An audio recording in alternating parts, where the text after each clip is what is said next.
कहते हैं श्रावण माह की शुक्ल पक्ष की पुत्रदा एकादशी व्रत कथा और विधि। ओम नमो भगवते वासुदेवाय। धर्मराज युधिष्ठिर बोले कि हे भगवान, अब आप मुझे श्रावण माह के शुक्ल पक्ष की एकादशी की कथा सुनाइए। इस एकादशी का नाम क्या है तथा इसकी क्या विधि है, सो सब कहिए। श्री मधुसूदन बोले, हे राजन, अब आप शांति पूर्वक श्रावण माह के शुक्ल पक्ष की एकादशी की कथा सुने। इस कथा के श्रवण मात्र से ही वाजपेयी यज्ञ का फल मिलता है। द्वापर युग के प्रारंभ में महिषामती नाम के नगरी थी।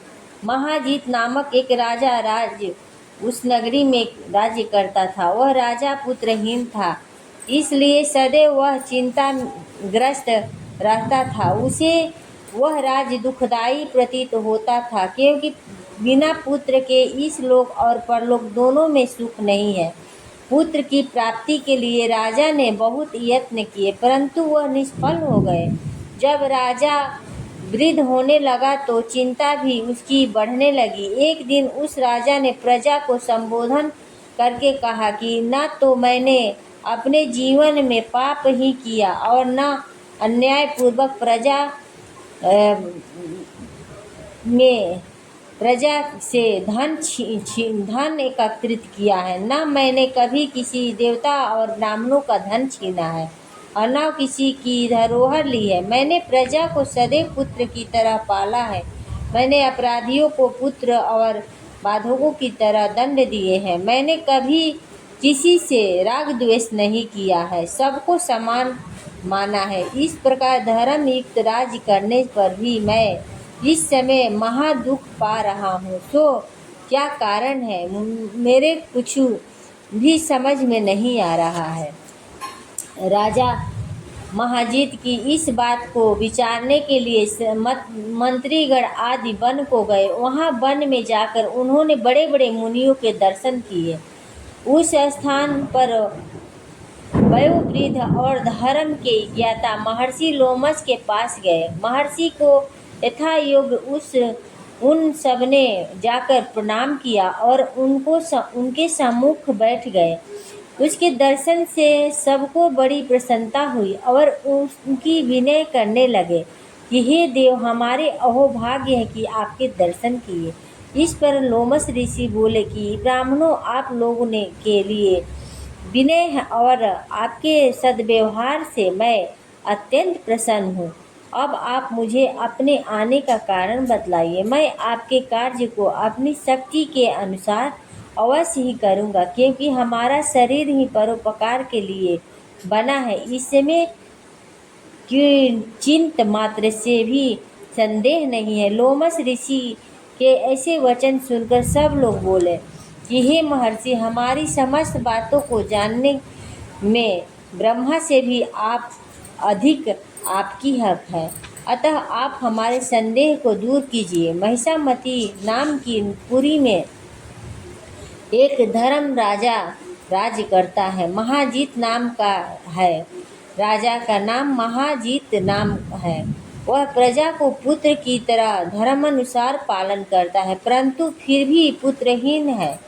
वह इससे अत्यंत दुखी रहता है। उस राजा की हम लोग प्रजा है, उसके दुख से हम भी दुखी हो रहे हैं, क्योंकि राजा प्रजा का यह कर्तव्य है कि राजा के सुख में सुख माने और उसके दुख में दुख माने। हमको इसके पुत्रहीन होने का अभी तक कारण प्रतीत नहीं हुआ।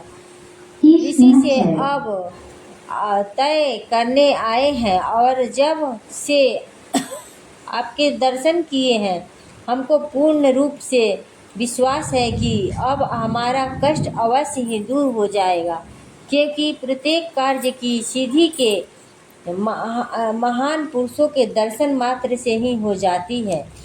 अतः आप अब हमको राजा के पुत्र होने का कुछ उपाय बतलाइए। इस पर एक क्षण के लिए लोमस ऋषि ने नेत्र बंद किए और राजा के पूर्व जन्मों का विचार करने लगे। विचार करके बोले कि हे ब्राह्मणों, यही राजा पिछले जन्म में अत्यंत निर्धन था तथा बुरे कर्म किया करता था। एक गांव में दूसरे गांव से को घुमा करता था। एक दिन ज्येष्ठ मास के शुक्ल पक्ष की द्वादशी के दिन, जब कि वह 2 दिन से भूखा था, वो एक जलाशय पर दोपहर के समय जल पीने गया। उसी स्थान पर उसी समय की एक ब्याई हुई प्यासी गाय जल पी रही थी। राजा ने उसको प्यासी को हटा दिया और स्वयं जल पीने लगा। प्यासी गाय को हटा दिया और स्वयं जल पीने लगा। हे ब्राह्मणों, इसलिए राजा को यह दुख भोगने पड़ रहे हैं। एकादशी के दिन भूखा रखने से उसको राजा होना पड़ा और प्यासी गौ को हटाने से पुत्र के वियोग का दुख भोगना पड़ रहा है।